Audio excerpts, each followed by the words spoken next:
तुटले धागे उरले मागे उसासे सुन्या काळजाचे विरले सारे नशिबी आले निखारे उरी वादळाचे रुतले जिव्हारी बसले निवारी विझले सुखाचे।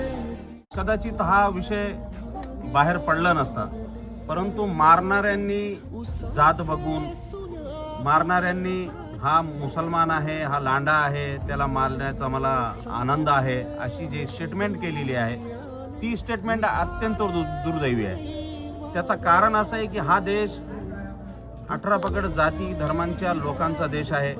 ह्या देशात जे कोणी जातीचा विष करण्याचं काम करत आहे तो देशाला प्रगतीपथावरून मागं घेऊन जाण्याचं काम करत आहे। ही घटना अत्यंत दुर्दैवी बाब आहे। आता त्या तौहीद खान यांचे छोटे छोटे लेकरांना जावेद भैया कुरेशी यांनी भेट दिली, त्यांच्या घरच्यांना जावेद भैयांना धीर दिला। ही घटना घडायला नको होती।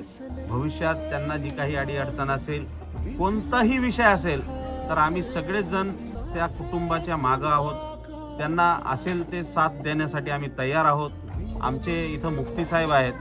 ह्या लढाईत आता आमचे मुफ्ती साहेब असतील किंवा ह्या महाराष्ट्रातले उलमा इकराम, मौलाना, हाफिज हे जेवढे ह्या आंदोलनात आता इथून पुढे उतरतील, आम्ही ह्या विषयाचा नक्कीच आंदोलन करणार आहोत, न्याय मागणार आहोत। जावेद भैया कुरेशी यांची योगायोग असा आहे की मंगळवारी एकनाथजी शिंदे साहेबांकडे त्यांना वेळ भेटलेली आहे एका कामानिमित्त। तर आताच जावेद भैयांनी सांगितलं ह्या कुटुंबाला की मी त्यांना नक्कीच हा विषयावर निवेदन देईल, सविस्तर बोलेल। आम्ही राज्याचे राज्यगृहमंत्री योगेशजी कदम यांना पण भेट घेऊन बोलणार आहोत आणि नक्कीच ह्या विषयाचा छडा लागला पाहिजे। आरोपी जेलमध्ये गेले पाहिजे।